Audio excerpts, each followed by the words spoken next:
Welcome to Mr. Konstantin. Good morning.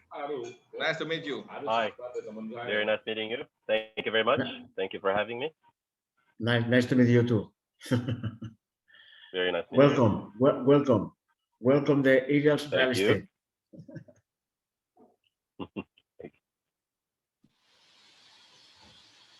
I'm happy that we have this opportunity to see each other, at least in online format. And So, meet. Katarina, if I'm going to Tashkent, are we going to meet Mr. Konstantin as well? Konstantin will be there as well. Yes. Yeah. I will bring Ramon, my another Eagles to Tashkent, Uzbekistan, to the cruise show. Eagles should fly to Tashkent. Because Eagle has two wings. I cannot fly with only one wings, okay? Està bé que estigui el meu, d'ells, perquè si no la gent no sap què és.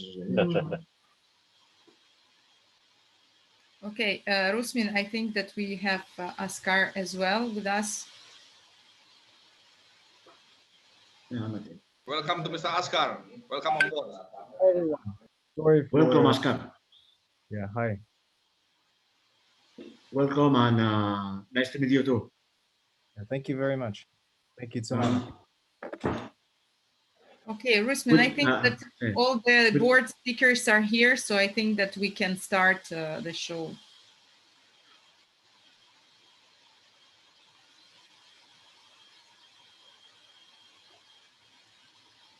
No tens auriculars? No tens els auriculars? No? Rusmin, do you hear me? Is it a Yes, can we start now? Okay, welcome everyone to the Eagle Races Show Series 6. I'm Rusmin Lawin, your Eagle from Indonesia, from Jakarta. We have Ramon here, another Eagles. I would like to introduce Mr. Ramon to say something. Please, Ramon. Good morning.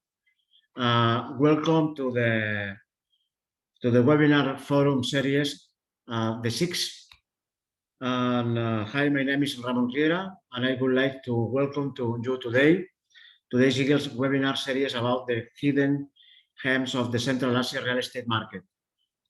First of all, I would like to introduce myself as a consultant of the Eurasian Trade Alliance, which is focused on the development of trade, economic and industry relationships between Spain, Portugal, and Italy, and the country members of the Eurasian Economic Union.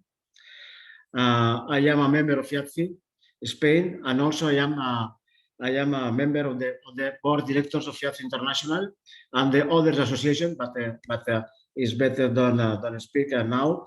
But today I would like only to say a few words about Kazakhstan, a country of origin of two of our speakers, a country that I've had the luck to visit myself, as well as Uzbekistan too.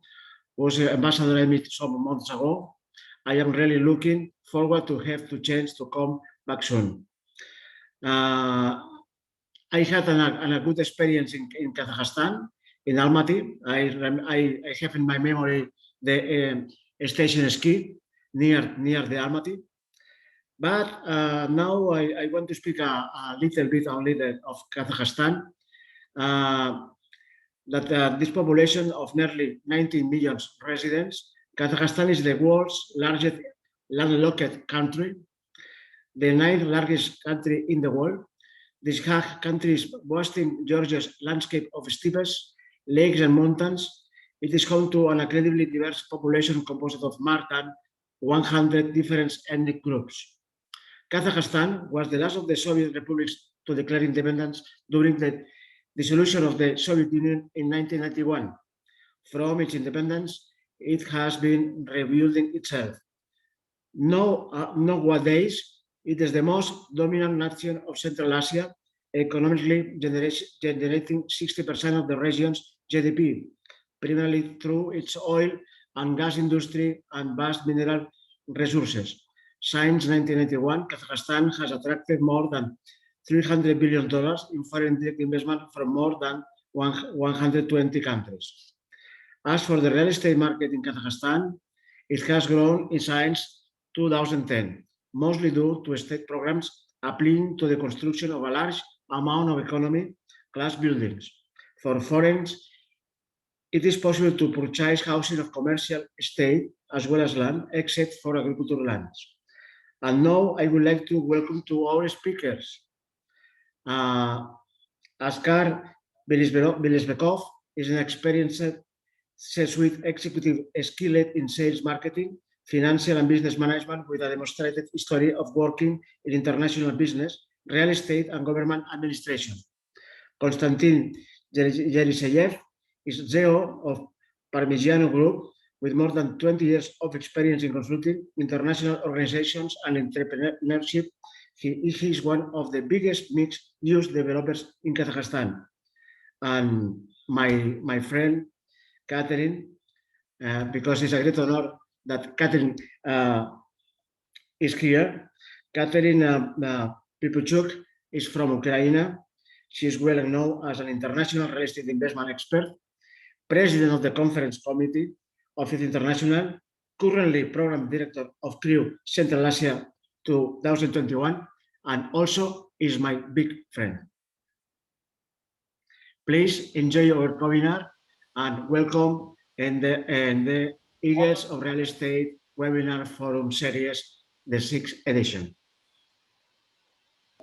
Yes, thank you, Ramon. Muchas gracias.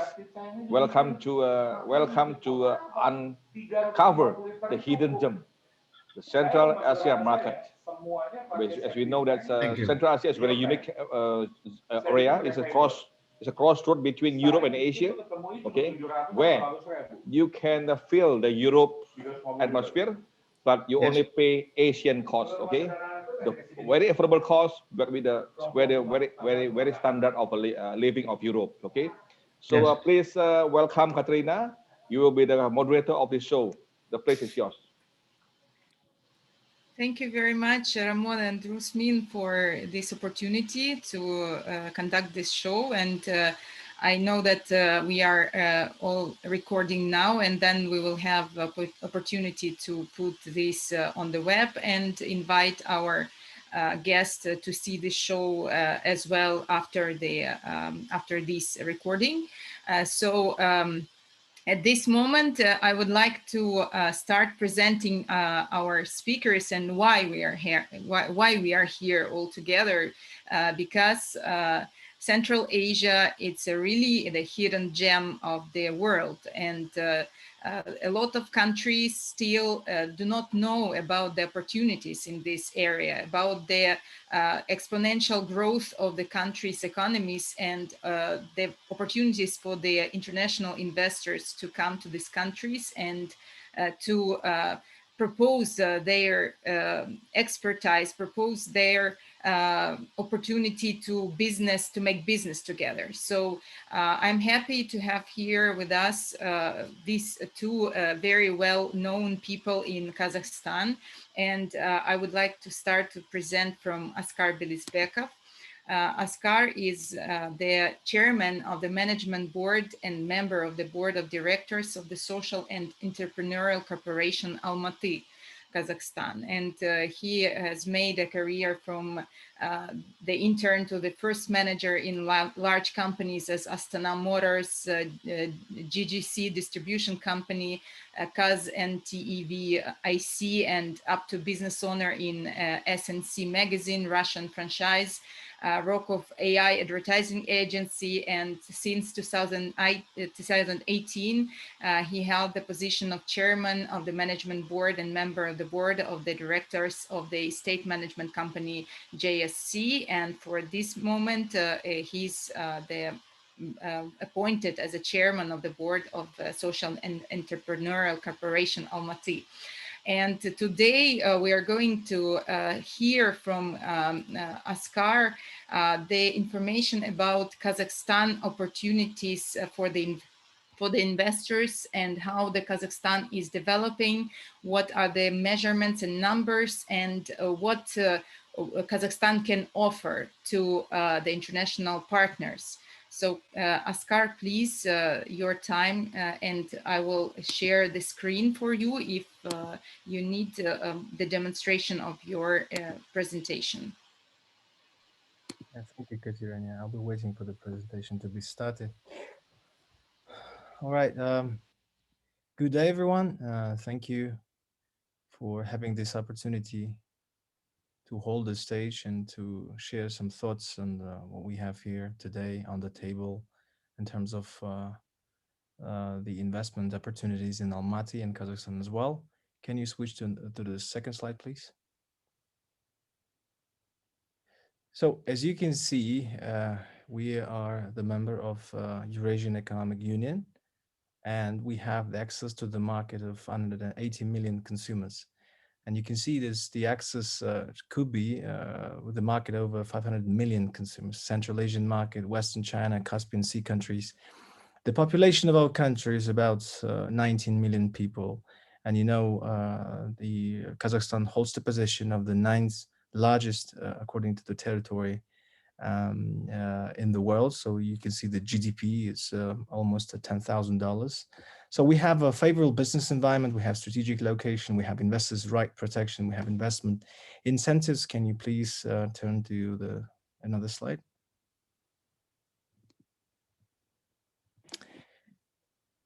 So we're talking about Almaty. Almaty, as you may know, is an ex-capital of our country and is the largest megacity we have here in our country. It is the financial, cultural, tourist, educational center of our country. And Almaty's investment potential shows its sustainability to external shocks. So we are the first place in the doing business, which is, I think, very important information for you. And the population is about 2 million people. And 1/3 of the largest companies are concentrated in Almaty. It's more than 30 multinational companies, 90% of the head offices of banks, 43% of joint ventures, large international organizations are here. We can see that we have a very preferable credit rating, according to Fitch agency, it's a BBB. We are the first place in terms of gross net regional product, GRP, the second place in terms of gross inflow of direct investments to Kazakhstan. And the volume of the city's economy is more than $35 billion. So as the Almaty Social Entrepreneurial Corporation, hereinafter it could be as a CC, Almaty is a regional fund that effectively manages assets and supports businesses to ensure economic and social well-being of the city. And we are also having the long-term foreign local currency issuer default ratings of BBB- with outlook stable. Next slide, please.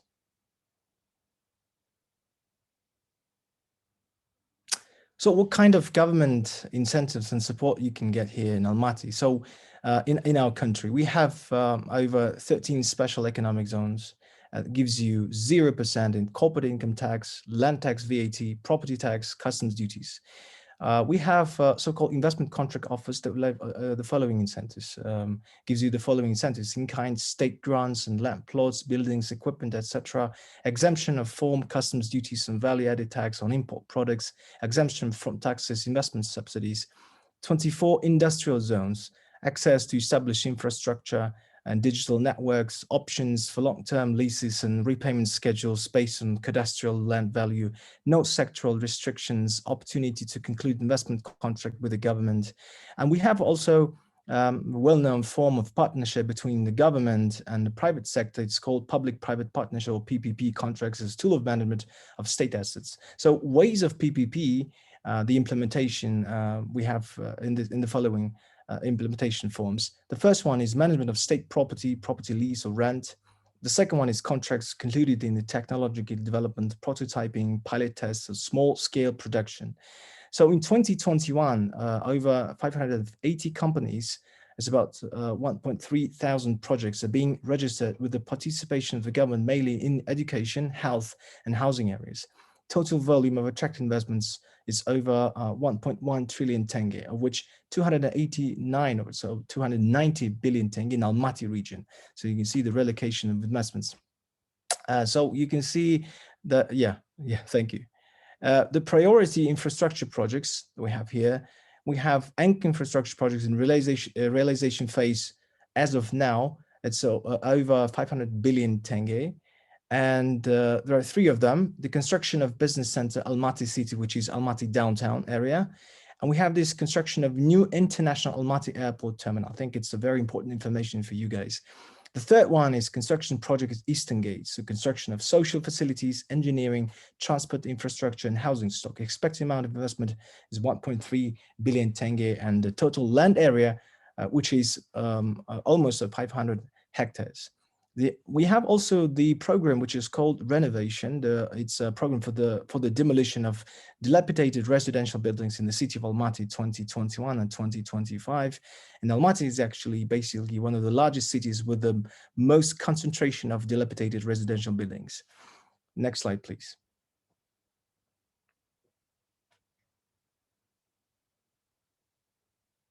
Next slide, please.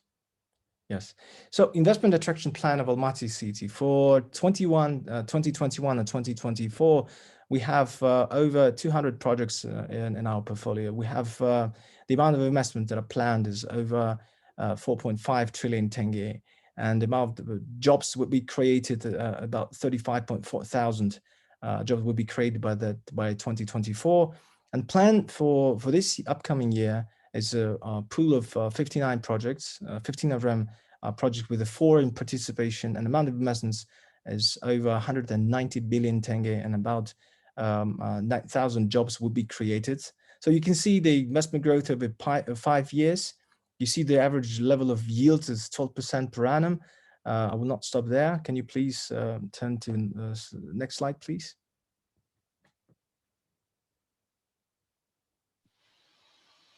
It's a little bit slow. I'm turning. Yeah. But Yeah, it could be so. That's fine. Yeah, that's basically it. We have the context here. I was trying to be very fast.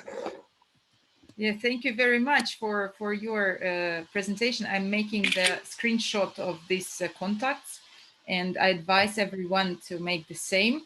I have a question to you based on this graph, if I might to come back to this. You mentioned that the yield is more than 100%. And it looks for example, for European economy like a miracle because you know the level of the yields in these countries, of the European countries. How do you expect if this trend is going to be the same the next 5 years, or it is only because of the first stage of development of the country? I think we were growing actually with the whole world because we're not growing separately and independently from the rest of the world. So the world was growing and we were growing. And if you remember, we had this crisis of 2008, 2009, and then it continued in 2010 and 12. And then with slight growth, and there was a drastic growth in 2015 and 16. Then we had this the devaluation of our currency. So I think it's the average yield of 12% per annum is a very decent number, I think. And is it for all the sectors, or you can just diversify between different? So like residential sector, what is the yield there, for example, or in the office? The oil and gas, as you may understand, yeah, right. We're talking about the commercial construction and development, housing. With the construction, we have a construction boom right now. So the average yield, which is 12%, is a decent one. The most, I think, in Almaty, we can find even higher, like 15 to 20% yield per annum, which makes very attractive for the investors. But you have to keep in mind the currency devaluation, and you have to keep in mind. And what is the average devaluation of the currency during the year?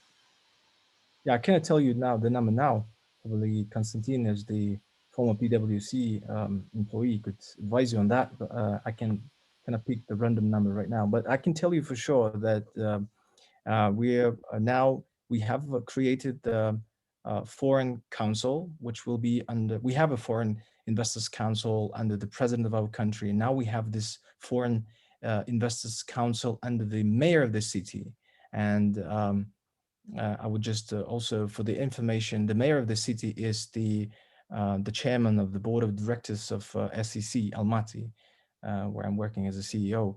So the council is focused and concentrated all its attention on working with investors and making the investment client more preferable, more attractive for foreign companies to come in here on board. And I think they're going to be huge,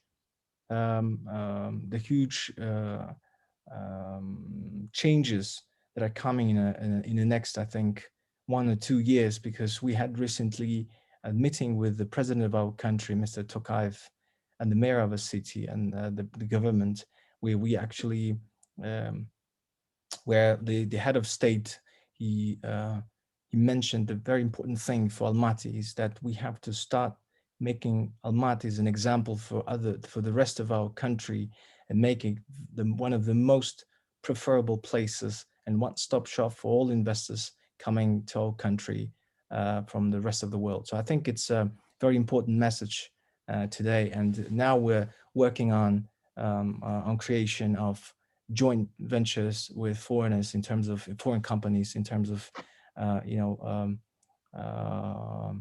not talking about FDI, I'm talking about bringing money here and making the joint ventures in terms of, private capital companies like equity funds, private equity funds, or probably venture capital funds. So we're now, I think it's a good signal for the market that we're bringing the big names here in Almaty. And I can tell you that we're bringing back the big names that were here in Almaty a couple of years ago, and they left for some of their reasons. And it's very important. I think you will be hearing very important news in a couple of months. So that's basically it, I think.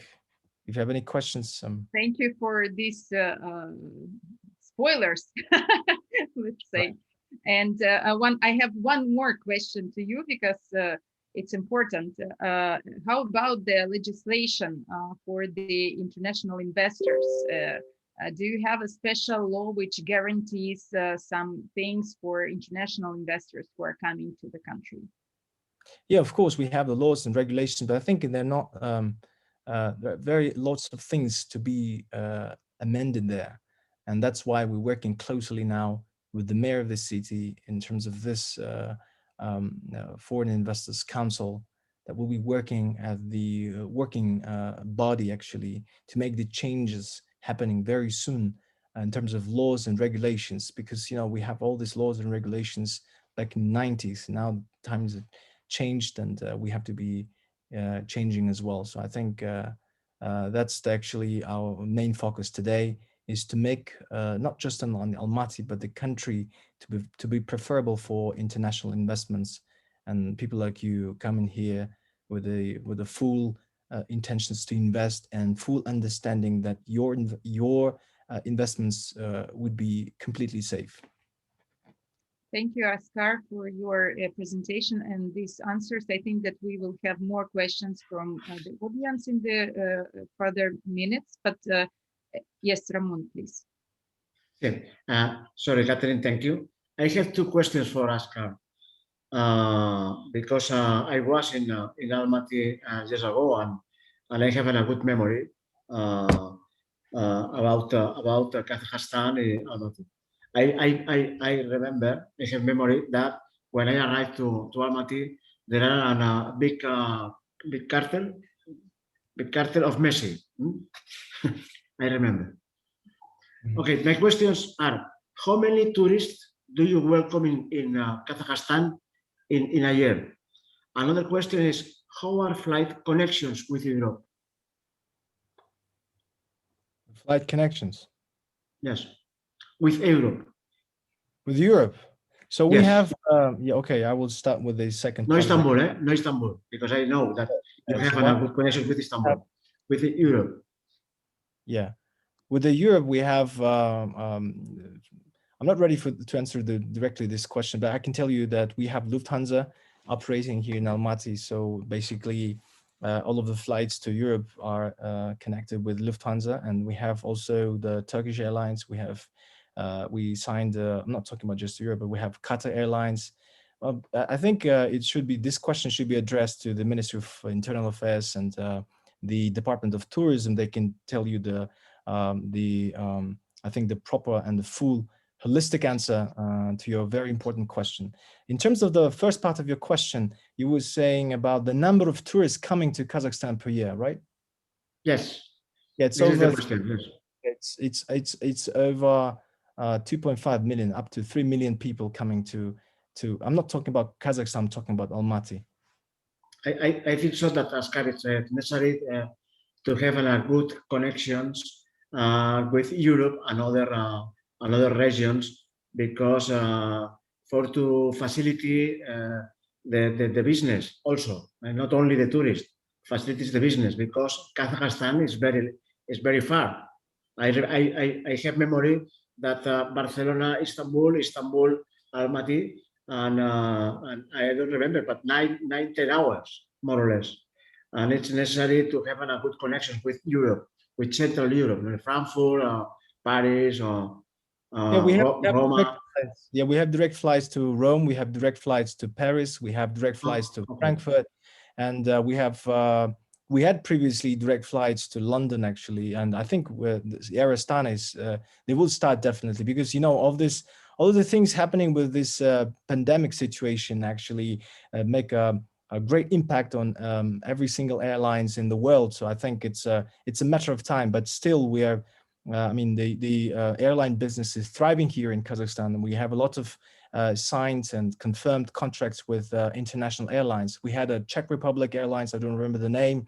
We don't have Iberia, we don't have Alitalia, but still we have a lot of direct flights to many countries. We are planning to launch a direct flight to New York, and we have a direct flight to Singapore, and it's going to be a direct flight to Tokyo. I think I can give you the full list of direct flights that we have today and all the connecting flights we're having today. But more importantly, that I mentioned before earlier, I think it's the construction of international terminal in our international airport that will allow us to accept over 6 million passengers a year, which is very important. I think in Astana, it's only 5 million. So we're Yes, but the best connections is from Almaty or from Astana? It's Almaty and Astana as well, Mm. from both of these cities. Thank you very much for your answer, Askar. You're warmly welcome. Thank you. Thank you. And I think that if we have more questions, we will ask them after we'll have a presentation of Konstantin, because we have more information about Kazakhstan and Central Asia, not only about Kazakhstan, about Central Asia. And Right. I want to thank again, Askar, for your presentation and for your time which you contribute to this session. Thank you. And I want to present now our great partner from Kazakhstan. Why I say great partner? Because Konstantin is going to be the future president of FIABCI Central Asia chapter, which is now under the process of establishment. Konstantin is one of the biggest companies in Kazakhstan, which is working on the development of the urban development cities in the cities, the retail sector, the residential sector, and he previously is the PwC consultant, very high level, 20 years of experience at the market of Central Asia with the private sector measurements, let's say. So we have today like public and private sector representatives. So I would like to give a floor to Konstantin to make his presentation. I will share the screen so you can already start your speech, and I will do my best to help you with the presentation. 1 second. Yes, thank you very much. Can everyone hear me?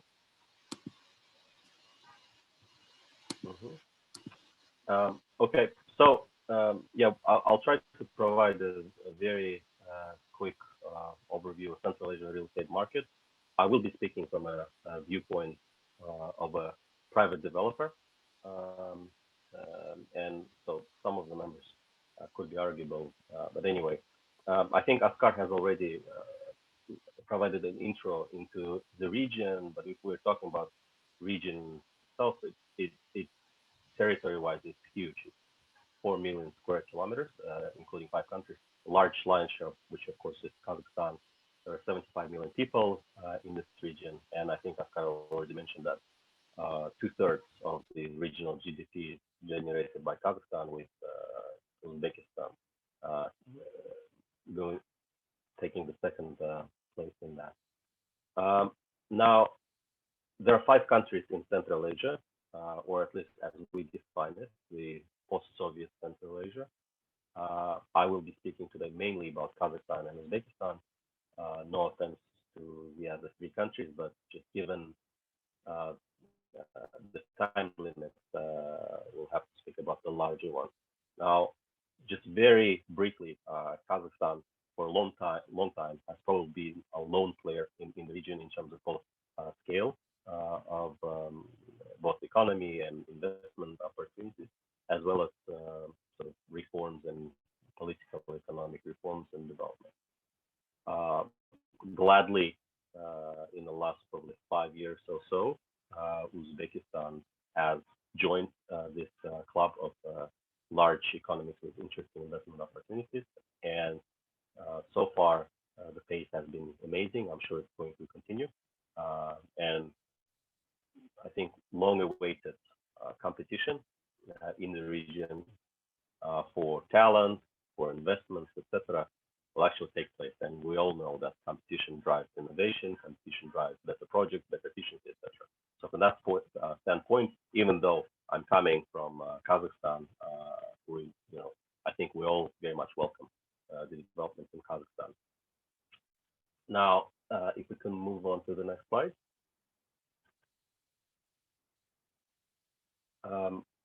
First, we'll talk about Kazakhstan.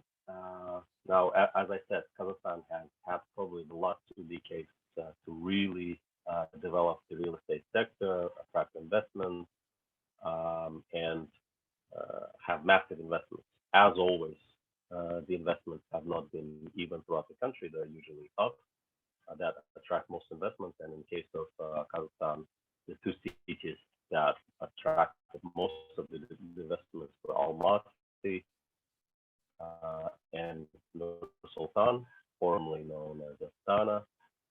Almaty is still by far the bigger city, both in terms of economy, and I agree with Askar that Almaty has proven to be amazingly resilient to economic shocks, and in fact to the fact that Almaty for a long time has been a city that donated a lot of to the national budget and really didn't get a lot, but situation I think is reversing recently. Now, real estate wise, I agree. Almaty is probably going to be a regional leader in terms of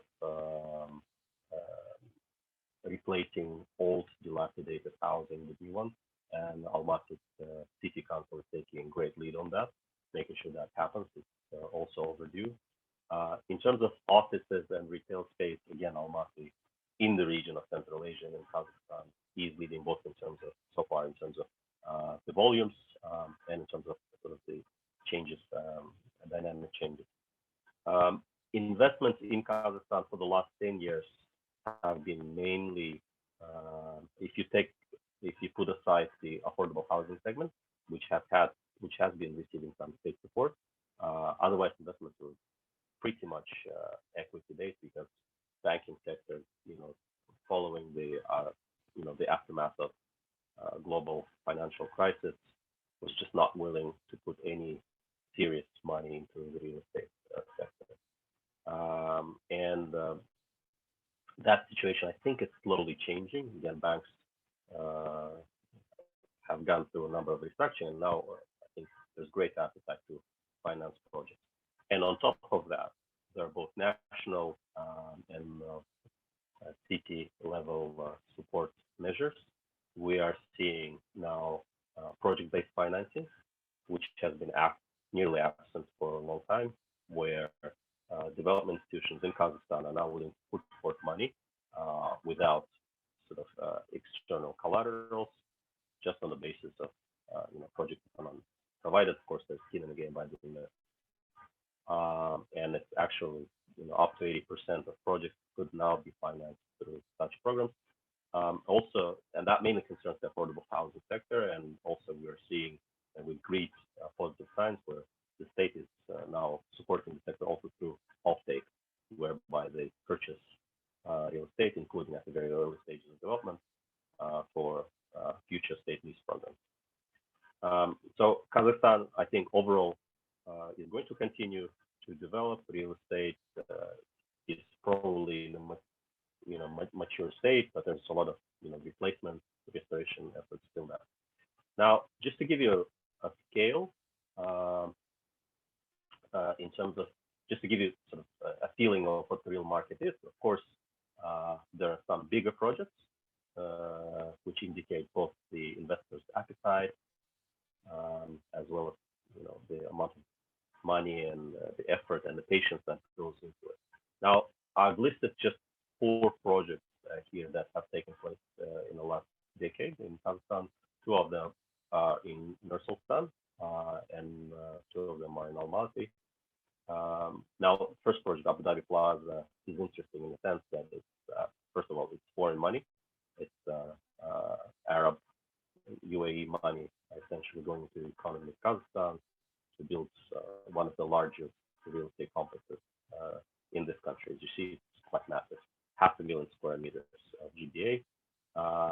It has had its difficulties, long overdue. I think it's going to be not as far as initial plan. But the good thing, at the end of the day, this project is being completed. It hits the market with massive retail spaces, massive office spaces this year. So I think the office lease and retail landscape in Nur-Sultan will improve drastically given this project. The other one is Talan Towers. It's a local private investor who's put in the money, also quite sizable. It's, 1/3 of $1 billion. It's actually, I think, one of the very first project that has received the gold certification. Also a very welcome sign that we have developers who are willing to make sure that they comply to the highest standards of real estate construction. Now, moving to Almaty, the biggest city in Kazakhstan, also a notable project. There's a Yesentai complex, which includes the Central Asia's only luxury shopping mall, one of the biggest business centers and residences. Again, don't quote me on that. Various sources vary, but one of the sources says that this project is $1.5 billion. So also another massive private investment in the country. I think for sure in Almaty it has played a very significant role in actually introducing new standards of development in the city. And the last but not least, Yesentai City. This is a new class development, low rise, but on a massive 46-hectare land plot. Again, private investment with nearly zero debt financing. And it is still ongoing, but I think it started in pre-COVID times, but actually the COVID-19 quarantine and the aftermath has proven that this concept probably have a place in urban development of Almaty. So these are some of the projects, just to give you scale. Now moving on to our neighbor, Uzbekistan. As I said, the country has been probably real estate-wise nearly dormant for around 20 years since after the independence, and only recently, given the changes politically in the country, it started developing. Now, I think it's not even an overstatement to say that the pace of change has been amazing. We're seeing massive development in the country, and there's a good understanding at the country's leadership that real estate, especially for the capital city, is the backbone of the development. So the president personally, I think, controls that the investment flow is not hindered in any way. There's a single office that works with investors, and just given the cycle of real estate, the mismatch between the supply and demand for the real estate, the prospects are very good. And as we can see, probably in terms of foreign investments in real estate, Tashkent already probably looks better than any other city in Kazakhstan. And again, there's probably, even though there's a long sort of list of reforms to take place, a lot of institutional capacity building in the country, just given this market situation, the mismatch with supply and demand. There's massive foreign investments into real estate from East Asia, from Korea, from China, from Arab countries, from Europe, which is actually very welcome. Now, Tashkent has its difficulties currently, including in terms of local talents, local expertise, and I think this is also an area where cooperation between Kazakhstan and Uzbekistan will benefit both parties. Plus, of course, the outside world will contribute a lot. Now, in terms of sort of also to give you, we can move to the next slide, also give you a scale of things. There's a very brief description about what has already happened in a very, very short time frame, and what's ongoing. You can see that just one project alone, Tashkent City,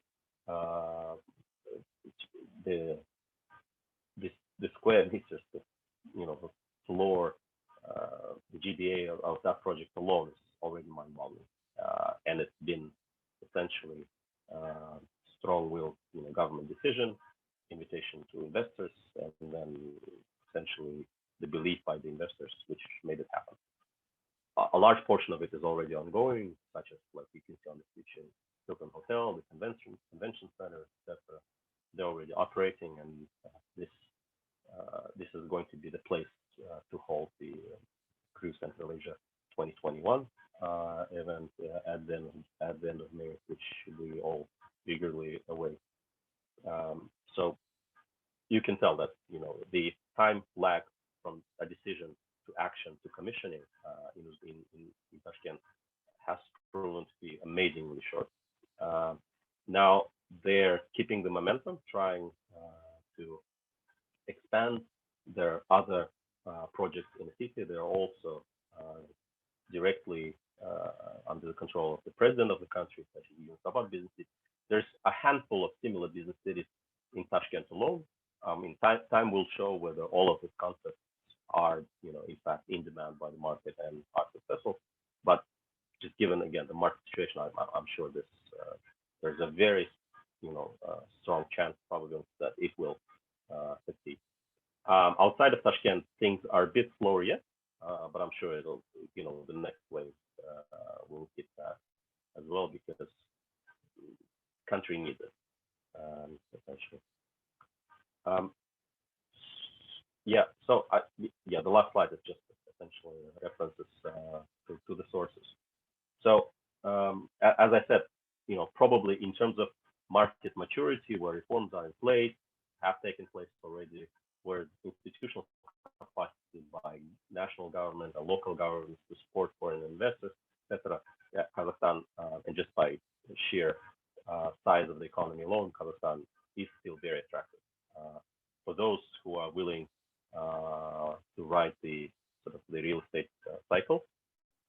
Uzbekistan certainly offers opportunities to ride that, and in general, as I said, I think we're all hoping that Central Asian region, in all senses, but in real estate in particular, will benefit a lot from increased competition for talent investment and increased cooperation between at least the two largest players currently, Kazakhstan and Uzbekistan. Thank you very much, Konstantin, for this short but very, very essential information about two main countries of the region. And I have a question to you as the person who is going to make a chapter of FIABCI as a representative of the private sector of real estate, of the experts from 40 and more professions in real estate relation. So the question to you is, what kind of expertise is needed now in your region? So probably you have everything by yourself and you do not require the international expertise, but if you do, what is the main need of what kind of experts? No, I think there's definitely a great need in expertise in the country, and the pockets where the needs are the greatest are probably sustainable real estate development. I think we're just starting to scratch the surface on what that really means. I mentioned LEED certification in particular, one of the projects on Almaty, but they really stand out. And so far, it took a lot of effort, and the investors will, to spend more, and to go through a bit more rigorous and difficult process to do that. Now, probably 90% of the market is still does not follow it, and frankly speaking, is not really aware of sustainable real estate development. So from that perspective, I think this is what we need. There are good efforts by national government and local governments, such as City Council of Almaty, to bring in expertise not only how we build buildings, but how these buildings complement the urban ecosystem. On that end, again, I think there's a lot of need for expertise to be brought in. And generally, I think we're speaking with the market because, as you know, we're also trying to up our game in terms of real estate education in Kazakhstan and Uzbekistan and just across the board. I think even if you put Uzbekistan aside, which is essentially gasping for air for skilled and somewhat skilled employees at all levels in construction, but in Kazakhstan alone, you talk to anybody, as in most places of the world, there's employers who are looking for skilled employees, and there are a lot of employees who are looking for jobs, but somehow there is a mismatch, and that mismatch is caused by the fact that they're not the current education system in real estate provides a good sort of base for it, but in terms of more innovative approaches or modern techniques, there's a big gap, which we are currently exploring how to address. Thank you, Konstantin.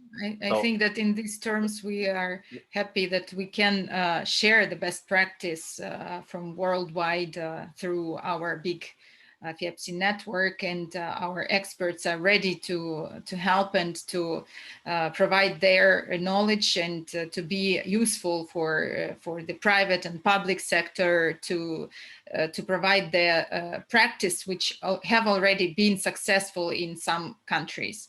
And also, I wanted to say that despite of the lack of human resource, I think that your country has a very huge financial and land resource. So this is what other countries lack, and they are having another problems like a density, population, and everything. So they cannot do anything with that. But in your case, you have another value proposition for the experts to come to your country and to decide and to do the big projects with you. So this is what I can suggest as a value proposition from your side to attract more people and investors, of course, to your market.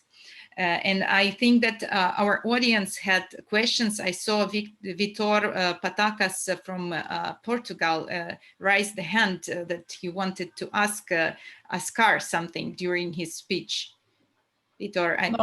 No. Hi, everybody. How are everybody? No, I'm so sorry. On the beginning, I came in a little late because I have a technical problems. But I'm so sorry. Just to say hello to everybody, to see my good friends on FIABCI. So, and I wish all the best to your projects. Anything you need also from Portugal. So I'm be here all the time to help you. Okay. Thank you all. Thank you. Thank you. And I also wanted to share some information with you about the event. Yes. Yes, Konstantin, please.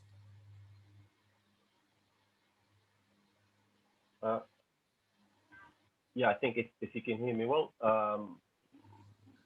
Well, first of all, Vitor, very nice meeting you. I think generally there are some questions in the chat that have been raised. One of them, and I'll if I may, I'll take that. Yes, the easier please, one. Please.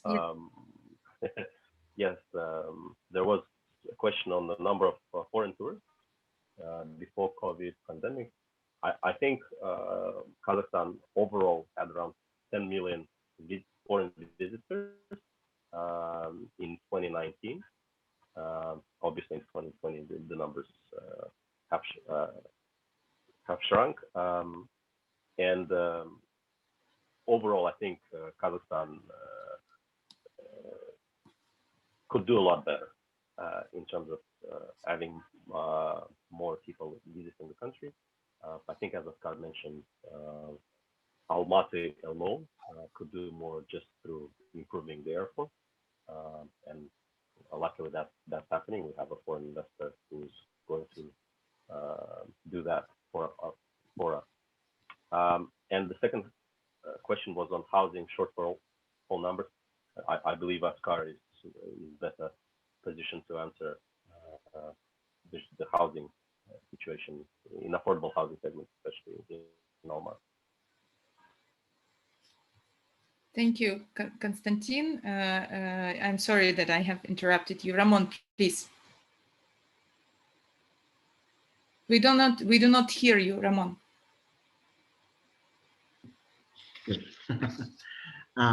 Konstantin, as a member of FIABCI's board of directors, I would like to thank you for the great work you are doing for our association with Catherine, because I know that Catherine have and work with you, and I hope to thank you for it face to face someday soon.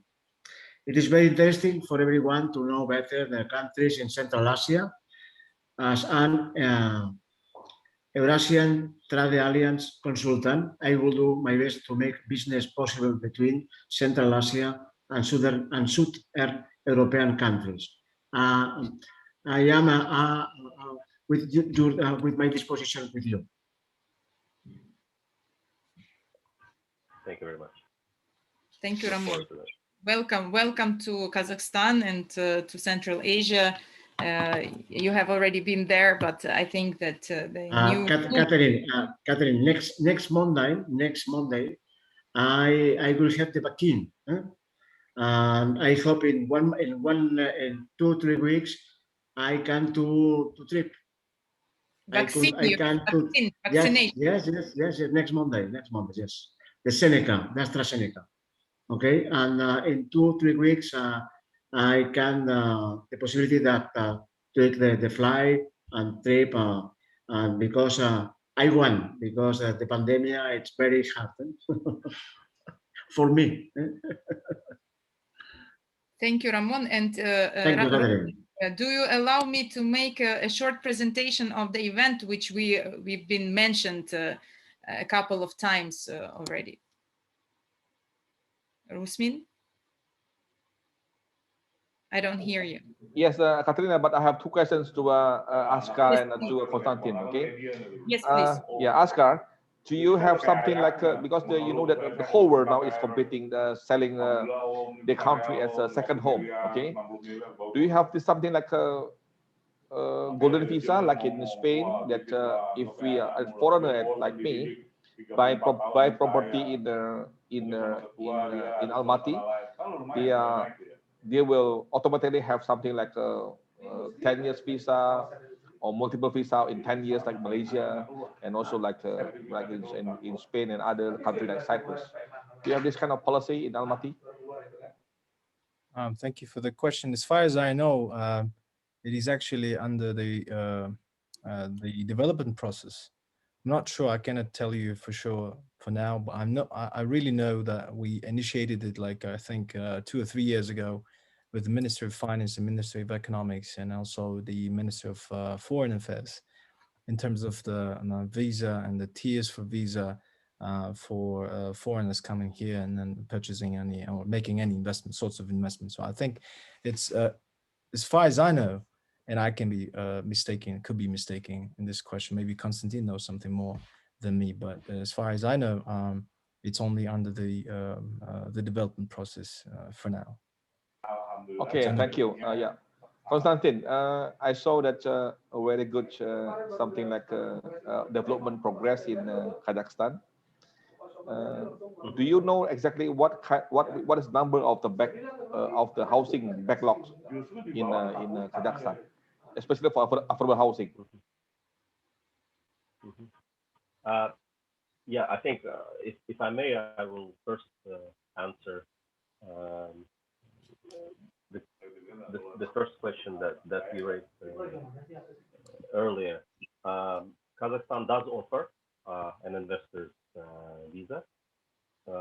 In fact, I think at the national level, there's the International Financial Center, which is governed by the English law.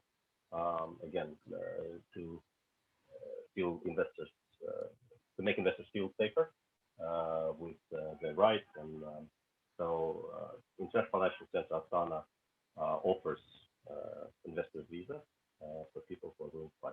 Now, this is not yet directly linked to property, but generally just establishing a company that then purchases property will do.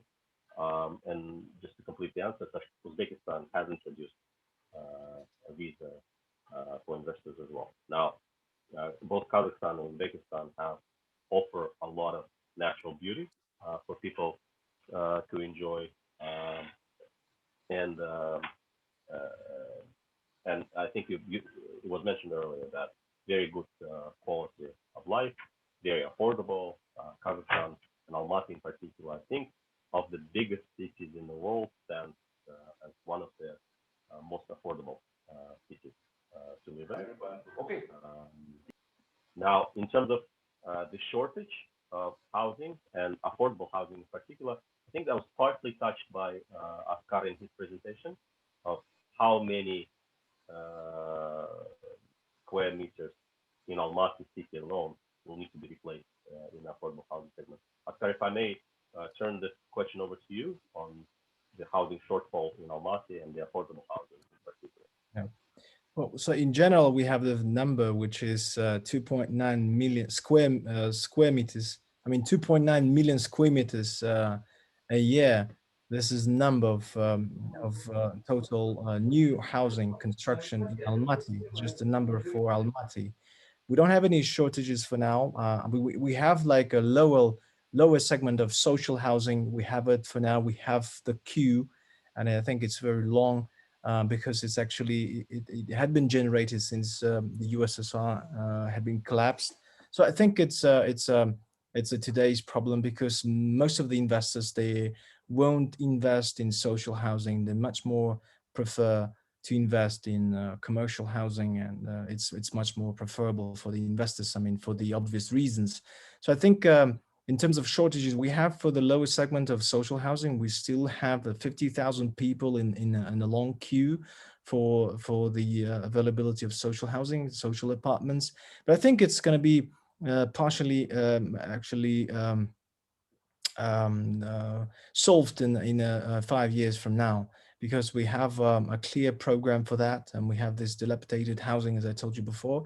So I think it's a big, huge program that we've developed earlier, and we actually partially attracting the investments for the land plots and the buildings, the dilapidated buildings, and it's about 50 billion tenge are coming every year for the next 5 years, like 10 billion tenge a year for the development of social housing. I think in 5 years we are targeted at solving this problem at all. So I think the number for the housing this year will be over 3 million square meters to be introduced as a new housing in Almaty, including commercial and social housing as well. Okay, thank you very much. We are talking about social housing. We are talking about affordable housing. We have an expert here, our past world president, Daniel Government from Canada, the one that had campaigning the affordable housing in the world through a very good program under FIABCI and supported by Youth Habitat. Our city must be, the city we need must be affordable. Daniel, your time. Thank you very much. I truly appreciated the presentations. Congratulations to the both speakers. I have a question on the population of Kazakhstan. Is your population currently stable, increasing, or decreasing? And what is approximately the percentage of people that are 25 or younger, 25 years old or younger? Thank you for the question and for your introduction. I think for now we have over up to 18 million people living in Kazakhstan for now, and the population is growing at a high pace. I cannot tell you the exact numbers, but I can assure you that we are increasing every single year because we have lots of social programs to actually to motivate people to have more children here in Kazakhstan. And I can tell you for sure that Kazakhstan is one of the youngest countries in the ex-Soviet Union, the other states of ex-Soviet Union. And the average age of our nation is, if I'm not mistaken, is about 30 to 35 years. So that's okay. That's what I wanted to know. General picture. So the need for housing is going to increase a lot. Absolutely, absolutely. That's why you see that the young CEO, Konstantin and me, were good examples of young people. Yeah, here at managing the large corporations here. So I think it's we're a very young nation actually. It's we have this. We actually earned the independence of our state in 1991. So since the collapse of the Soviet Union. So this year we're celebrating 30 years of our independence. So very young, very thriving and prosperous in future country, I think. Thank you very much. It will change the type of homes that people want because the next generation has requirements that are different from their grandfathers or their parents. Absolutely. Thank true. you very much. I think in the future you can actually give us some ideas. You will see how the demand evolves in your country. And it would be very interesting to see what are the requirements, the new requirements of your younger generation for housing. Even now we can see, and Konstantin can prove it as well, that we have this very interesting trend that people, I mean, especially in terms of this pandemic, we see the shifts of in the minds of urban population, and they're trying to move outside of the city somewhere to suburban areas. All these villages, these eco villages are thriving for now. In Almaty, we see a lot of projects surrounding Almaty in the suburban area. So I think it's a shift in our minds and in mindsets of because before it was like people were trying to live somewhere in the downtown. They would like to live in the center of the city and the financial districts of the city, so that they are involved more, in urban lives. And but today we see the changes, and we see that the people are they're actually trying to get away because they're trying to escape, actually, to go to somewhere suburban areas to live there.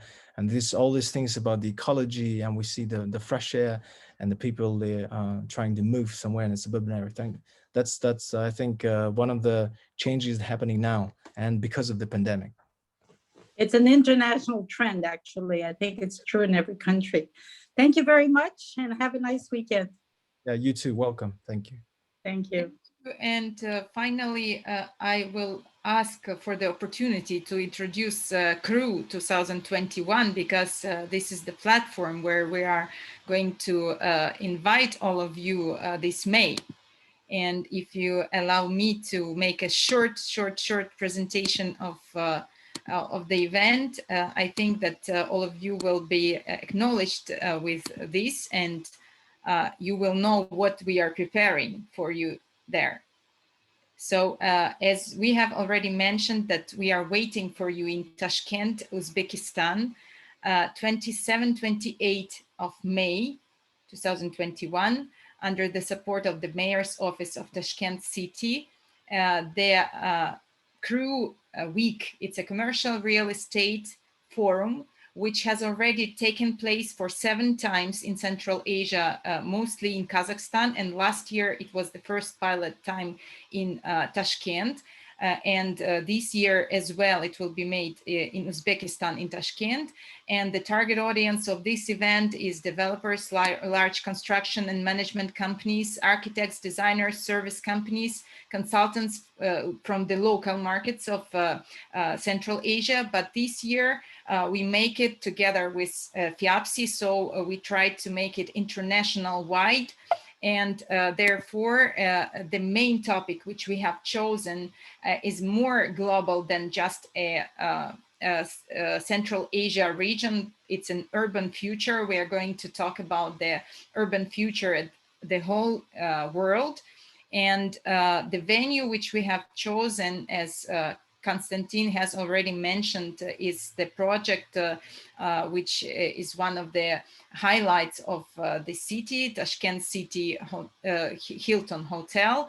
And also I want to say that the country is open and the COVID measurements are very good for those who are coming from the other countries. You need to have only your PCR test 72 hours before the flight, and you can enter the country without quarantine and stay for the event. Also, organizers of the event will provide you with some invitation letters on the highest level from the city and even from the country, if it's needed, to guarantee that you will be safe and everything will be provided for your travel and safe travel. So about the program, in a few words, that it will be 2 days, May 27, 28 of exhibition and urban future night on the first day and gala dinner on the second day. Also, the arrival day, May 26, will be the property tours organized and cultural tours. Also, the additional cultural program for those who stay more can be the cultural tour to Samarkand, Uzbekistan. It's a city which has like 3,000 years history. Also, I want to show you the star speakers who are going to speak at the Urban Future Night. It's the biggest names in the architecture, the biggest minds, the visionaries, the people who will give you the feeling of the urban future, how it's going to be really in the coming decades. This is Cristiana Chicata from Zaha Hadid Architects. It's Jason Hu, the past mayor of Taichung, the city of the future, from Taiwan. It's Samer El Sayari from Egypt, the award-winning space architect who is working with Elon Musk and with NASA on the space projects, and he's making the projects for the Earth as well on the zero waste of energy cities. And Jacques Rougerie, it's one of the most prominent architects of our age. He is going to come by himself, as well as Samer. They are coming to Tashkent, so you will be able to touch the legends. Also, I want to say that among the speakers, you can see the best experts from Kazakhstan, Uzbekistan, Kyrgyzstan, Tajikistan, UAE, Indonesia, Malaysia, USA, Germany, Ukraine, Taiwan, Georgia, Russia, and other countries. The event is already supported by these partners, which you can see on the screen. And also, as I already said, the Mayor's Office of Tashkent is supporting the event. Also, just a few words that how it's will be. So you can see this scheme on your screen. So it will be the exhibition zone and the conference zone. So you can have your own booth if you want to be presented there with the booth, or you can attend this event as a attendee. Both ways are possible. So you can just choose whatever you need. For every partner, we have a lot of different ways of advertisement and additional commercial possibilities. So you can learn everything from the website, which you can make a screenshot now of this screen. And also you can go to the website or contact Rusmin or Ramon, organizers of this event, on the possibility to come to this event. So welcome to CREW 2021. And I also want to welcome here Aliya Sirekpaeva. She's here with us at this session, the organizer of this event. Her contacts you can see on the screen. Aliya is the CEO of Kazakhstan Networking Partners, the company which is also involved in making the FIABCI Central Asia chapter together with Konstantin Yeliseev. And they are working together, and I'm very happy to help Aliya and Konstantin to organize this event for you. And we are really looking forward to see you in Uzbekistan this May. And of course, if you will have a chance or time to visit Kazakhstan on your way there or back, it will be a nice opportunity to come to Almaty or Astana and to see the opportunities in Kazakhstan as well. So thank you very much for the opportunity to make this presentation. And if you have any questions, please do not hesitate. I see Vanessa raised the hand. Vanessa? Yeah, hi. Yeah, hi, everyone.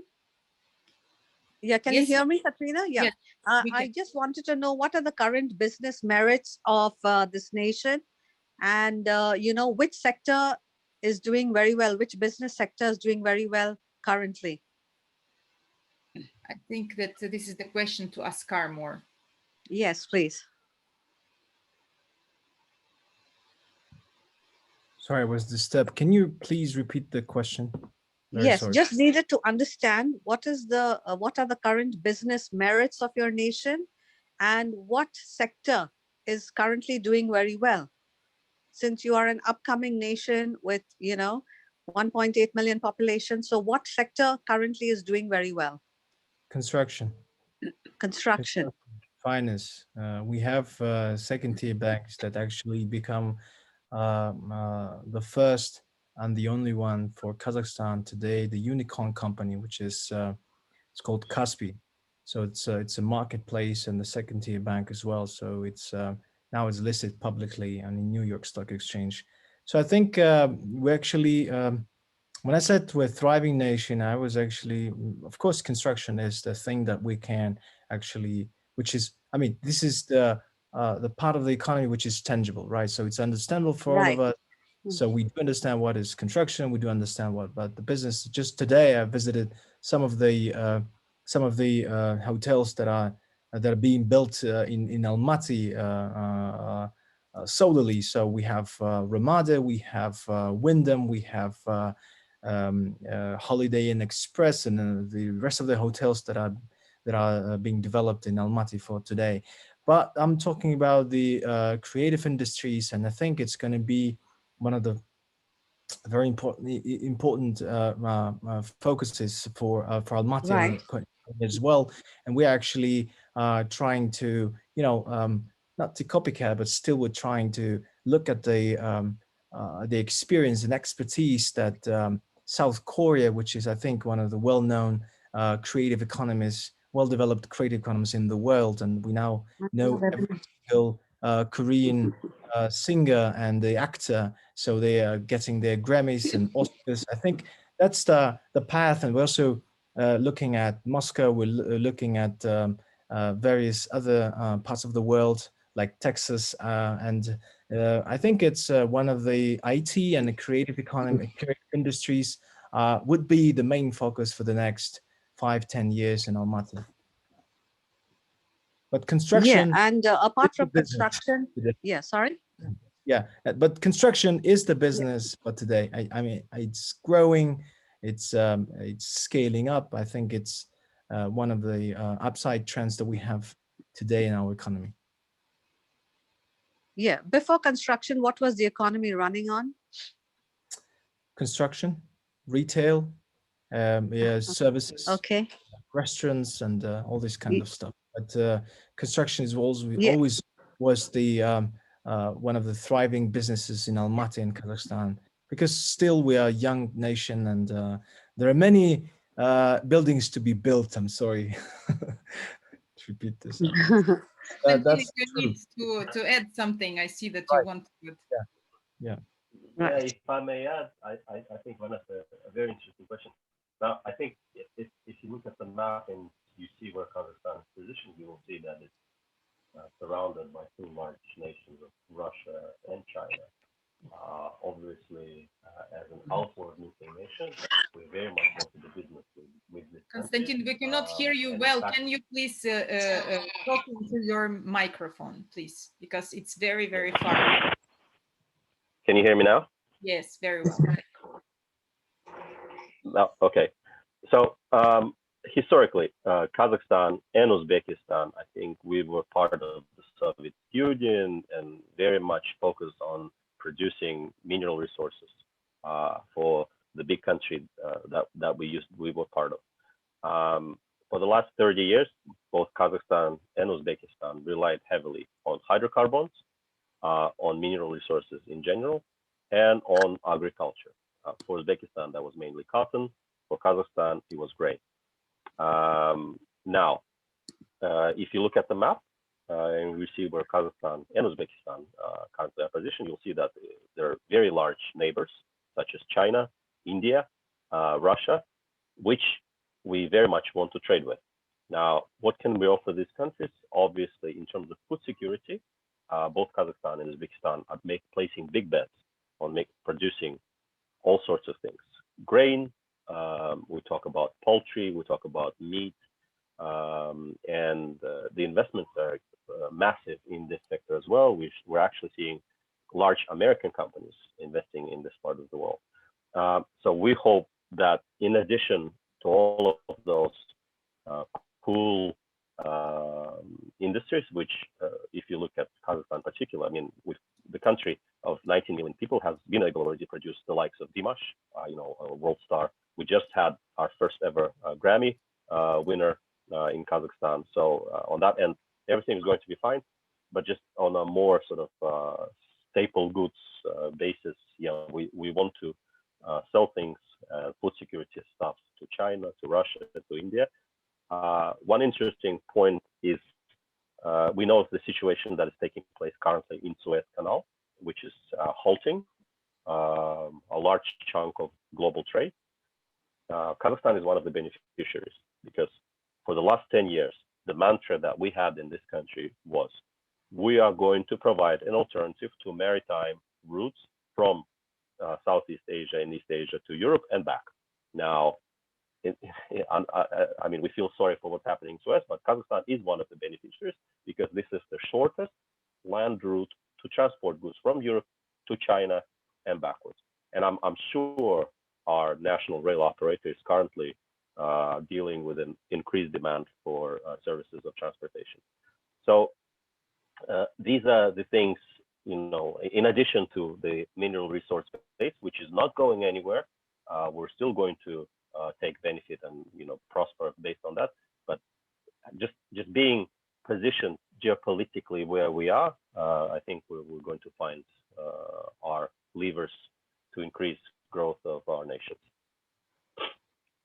Thank you, Konstantin. By the way, it was the question from Vanessa de Souza. She's now elected the FIABCI World Council of Experts president, and she's from India. So I think that you mentioned India in your speech as well. So I think that there are some more opportunities to proceed after this meeting with Vanessa. Thank you. Absolutely. Yeah, with India in particular, I think New Delhi and Almaty are only 2.5 hour flights away, which is, given the sheer land mass that we're sitting in, is nothing. It's a commute. It's a commute ride, essentially, by our standards. So we very much hope that the mutual trade with India will grow. We're seeing a lot of cross-border already trade and tourism, and it's definitely we should further that cooperation. Thank you, Konstantin.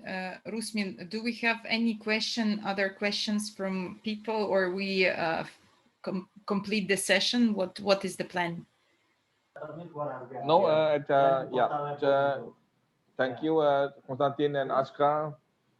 You are doing the right thing, because you cannot work alone. You need us to help you to promote Central Asia to the world. Okay, so yeah, because it's not the time of being something like a Rainbow or Bruce Willis. It's you must need a superhero team like us, with of course with Katarina. So we will help you to promote Central Asia, because it's really a hidden gems that imagines that I can see the project. Hilton Hotel is 88,000 square meters. It's crazy. I cannot imagine that this is one of the biggest development hotel in the world, I think, today. So thank you everyone, and we are going to have our next session next April, where we will have a president of FIABCI Astana, Juan Clos, ex-director of Youth Habitat.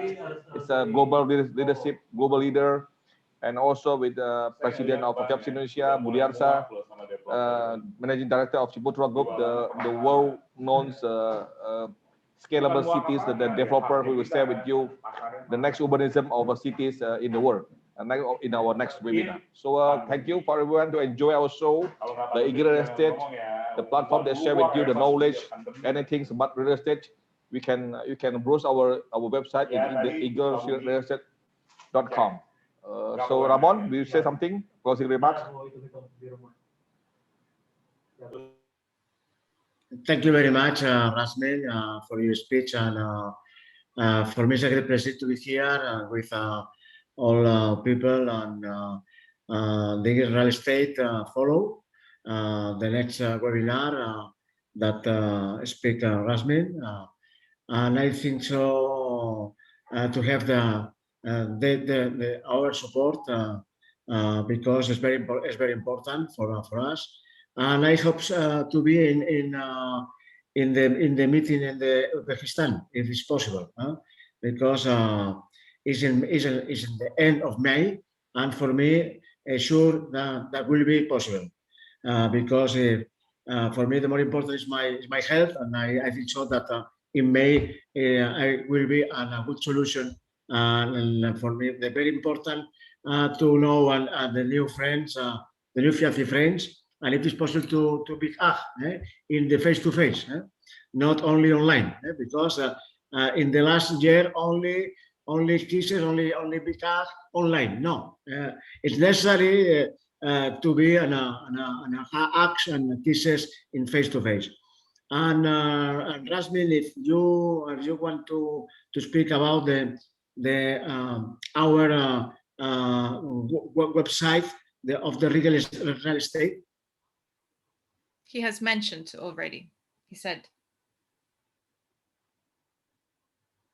I had announced that, in this record operations, we will send this record operation to our all contacts. We have more than 20,000 contacts in the worldwide. We will send it out, and please take a look at our website, the new website, www.theeagleofrealestate.com. Thank you. And I wanted also to say a big thanks to our speakers, to Konstantin Yeliseev and Askar Bilisbekov for their valuable contribution and sharing the best practices of their region. And I believe that a lot of people who were here with us today on this session, the professionals from all over the world, they were surprised, very good surprise about the Central Asia market and the opportunities. And I believe that we will have a lot of people who want to visit the event and meet in person all the players of the market and to make deals, because I really believe that there are a lot of opportunities for business networking and for business making, not only networking, but making deals already. So I just want all of you to remember the dates, May 27, 28, Tashkent, come and we will see each other. Thank you very much again. Thank you. Have a Yeah, good muchas day. gracias. Thank you. Adios. Muchas gracias. Adiós. Thank you. Merci. Thank you, Thank you Daniel. very much. Merci Thank you, beaucoup. Adele. Bientôt, Adiós, Daniel. bientôt. Adele. Lain Adiós. masan. Arigatou Catherine. gozaimasu. Matane. Thank you. Constantine, thank you. Askar, thank you. Thank you very much. It's been an honor. Thank you. Adele, nice to see you. Thank you. Adele. Good to see you. Great Adele job. from Thanks, Nigeria. Rahman. Yeah, Adele from Nigeria, Nigeria. fine. We're doing great. Thanks, Rahman. Good to see you. See you soon. The pandemic See you will soon soon. be over. Yeah, Okay. see you soon then. Thanks. See, Bye. this year, Bye. yes. Bye. Bye-bye.